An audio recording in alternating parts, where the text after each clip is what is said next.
most Facebook advertisers are really messing things up. They focus on the wrong things and that kills their Facebook ad results. I think because a Facebook ad account and ads manager is quite complicated, there's all sorts of functionality in there, and Meta has been adding to that over the years, which is great for advanced advertisers because it means we can do more things and we have more control, more flexibility, etc. But I think it does make it very confusing for not just beginner Facebook advertisers, but intermediate, even some advanced Facebook advertisers, and people get lost in all the various options. I could run this type of campaign, I could use this setting, I could do this. And what ends up happening because of that is that Facebook advertisers put their time and effort into things that either don't matter at all or they only move the needle a tiny bit. And that really hurts their chances of success with Facebook advertising. We all only have so many resources to put into our Facebook and Instagram ad accounts. We all only have so much time, so much money. So you want to make sure that you are working on the things that really matter, that really move the needle. And that's what we're going to cover in this video. I'm going to give you the most important 5 things when it comes to Facebook and Instagram advertising that you need to focus on, that you need to get right if you want to see great results. So let's get started with the performance goal. Now, Facebook advertisers for years have really focused on the campaign objective and how important that is. And I get questions about the campaign objective all the time. But the campaign objective is only important in that it narrows down the options that you see when it comes to the performance goal. The performance goal is where you're able to tell Meta what it is that you want the campaign to optimize for, what it is that you want the campaign to try and get you. What do you want? It's not that simple. What do you want? And depending on your campaign objective, you'll see different options for performance goal. So for example, if you use the leads campaign objective, you'll see a number of options in the performance goal, one of which will be get as many conversions, as many leads as possible, which is what I'd recommend you use in that scenario. But you could also change that to something like generate as many link clicks as possible or get as many landing page views as possible.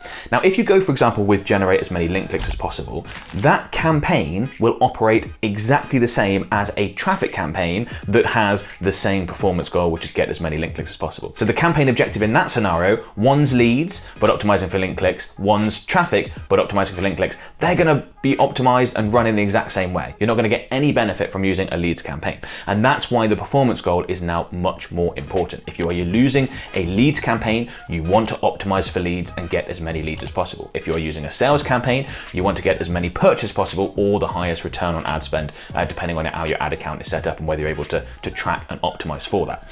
Now, the way a Facebook ad account is optimized, the thing that you tell Meta you want, the performance goal, that might sound like a bit of a trivial thing, but it is absolutely not. It is so important that you get this right. Meta is really good at finding people that are likely to take the action that you tell Meta that you want. So if you say you want link clicks, you will get a ton of link clicks, probably relatively inexpensively, but are those people actually going to go on and convert? Are they going to become a lead? Are they going to go ahead and purchase?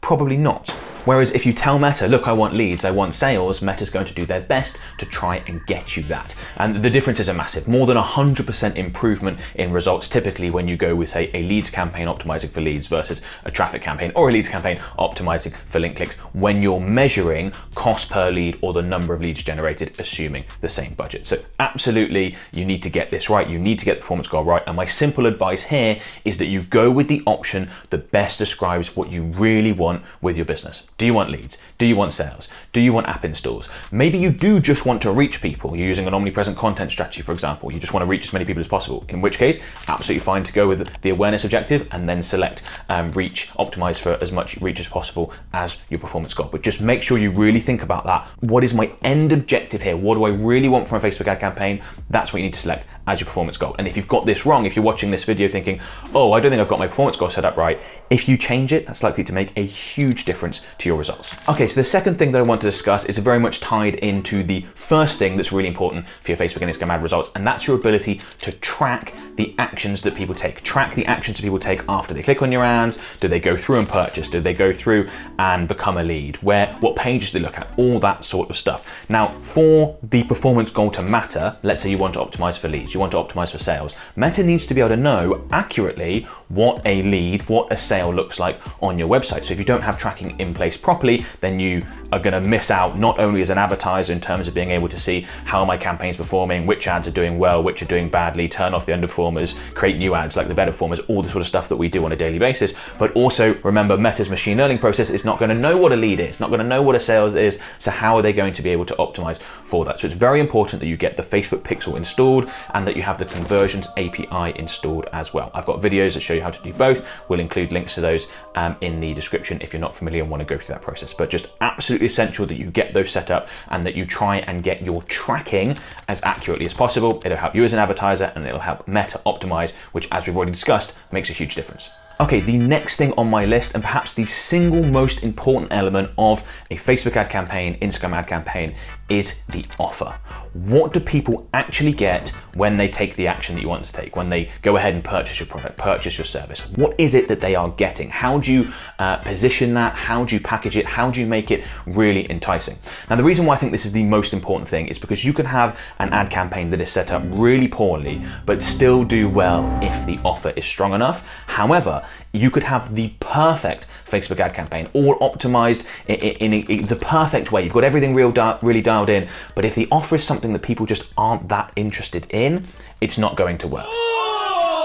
So I want to give you a quick few examples. I've got other videos that go into more detail on offers, but just some things that might give you a few ideas of how you could improve your offer. It's one of my most common responses when I get asked questions. I might look at what someone's doing and say, you know what, I don't think your offer is good enough. Here's how you might be able to improve it. So I'll start with one of the most interesting examples because I always remember this client and the difference that improving the offer made was just insane. They were selling a product that is installed in people's properties, and the average price for one of these things is £3,000. We were running ad campaigns trying to generate leads because these were sold via a sales call, and we were emphasizing the benefits of this product and the fact that, you know, the customer service is really good and it gets installed well and yada yada yada. And the campaigns did okay, but not great.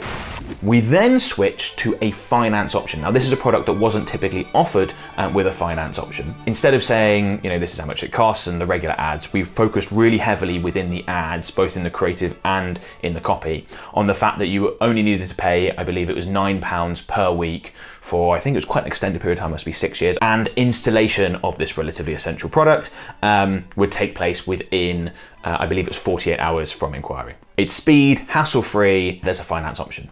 Now that campaign absolutely crushed. Once we switched over and improved that offer from, isn't this great? All those things still applied, like the product was good, etc., to, here's a finance option, you only need to pay a little amount per week, it's going to cost you a lot less than you originally thought to replace one of these, and you get it installed in the next 48 hours. That was such a good offer that it absolutely flew, and we were generating more leads than the business can handle. We kept having to turn the campaign off because they would just be full leads wise and all that sort of stuff. Another example of a great offer, a way to improve an offer, is if you can genuinely add something new and innovative to your product or service that other people don't offer. It's a great way of differentiating yourself, and if someone sees your ad and they go, oh, I didn't know that product within this category could do that thing, that they had the ability to do that. That's great. I'm really interested. I'll go ahead and check it out. That improvement in offer could massively improve your results. And then another example I want to give that's particularly applicable on the service side of things is a guarantee.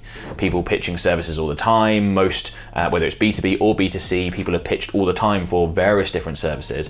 But if you say as part of your offer within your ad, look, we guarantee X result, or you don't pay us, or you get your money back, or we work with you until we get you that objective, no matter how long that'll be, for free. Guarantees are a great way to improve an offer. They show that you are very confident in what you offer, and your lead rate, normally that applies to services, but can apply to products as well. Normally your lead rate or your sale rate is going to go through the roof with that sort of thing. So have a little think about your offer and how you can improve it. That's probably the single biggest area for leverage within your Facebook and Instagram ads. If you can improve your offer, you can triple, quadruple, or more your results overnight. Very quickly, I've got some really exciting news. I've launched a new mentorship program to help you explode your business's revenue and profits through paid ads and marketing. Now, in this mentorship program, myself and my team will mentor you daily, literally every single working day, and because of that, spots are very limited. So if you're interested, you can click on a link in the video description below and book a call with one of my team members who can explain everything about the mentorship program and how it works. I'm really excited excited about this, and I hope to be working with you and mentoring you very soon.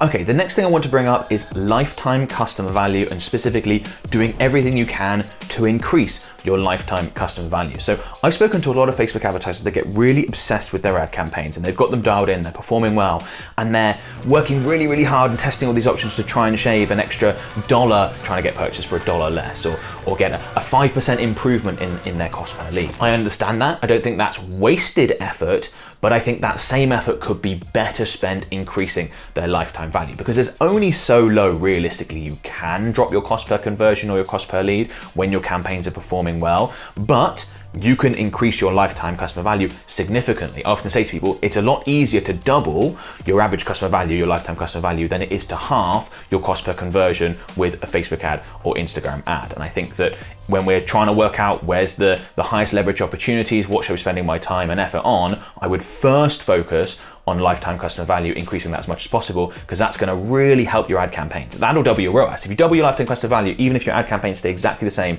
that doubles your return on ad spend, and it makes it so much easier for you to weather any dips in Facebook ad performance, to handle if competitors join the market and spike the price up slightly, maybe temporarily, maybe over a longer period. If you have that buffer, you know that you're going to make a lot more per customer than your competitors. You're going to make a lot more per customer than you used to. That just does wonderful things for your business. So obviously there's a number of different ways to do that. One would be referrals. Make your product service so good that when people buy it, they feel compelled to tell others about it. That's a great way. If you know that for every customer you acquire, you're going to get another one on average because they're going to tell people about it. It's a great way to make your ad campaigns more profitable. You could really focus on repeat purchase. Part of that's going to be the quality of product and service. It's going to also come down to retargeting, and are you following up via email and maybe SMS marketing and various things you might be able to do to get people to be reactivated. A subscription type setup for a lot of businesses, whether product or service, can be a good way to go, so you get that recurring revenue. And of course, you can very simply ask people to spend more money by charging more for your product or services. Now, they need to be better to warrant that, but you know what I mean. Or you can offer more alternative products that they also may be interested in, with cross-sells and upsells and things along those lines. So that's an area where Facebook advertisers massively neglect, but it can make all the difference. If you can triple your lifetime customer value, you can probably afford to pay a lot more than you're currently paying per new customer to your ad campaigns and still have a more profitable business. So it's a win all around for you and your business. And then the fifth thing that I want to talk about when it comes to the most important things for your Facebook and Instagram ads is the ad creative. Now, the ad creative is the part that people see. And again, a lot of Facebook advertisers get obsessed with the various little settings and things like that within the ad account. And you go, yes, they may make a bit of a difference, but Facebook is moving more and more towards automating all of that. So less and less of a difference as time goes on. And actually, it's going to be the quality of what people actually see that is the bigger needle mover. That's going to be the thing that either grabs people's attention or it doesn't. That's going to be the thing that impresses your prospects and go, wow, this looks really cool. This company looks great. I'm really interested in this. Or it doesn't. So I'd recommend that most Facebook advertisers put more effort and particularly more budget into their creative. I see a lot of Facebook advertisers spend, hardly anything on the creative and put it all into the ad campaign.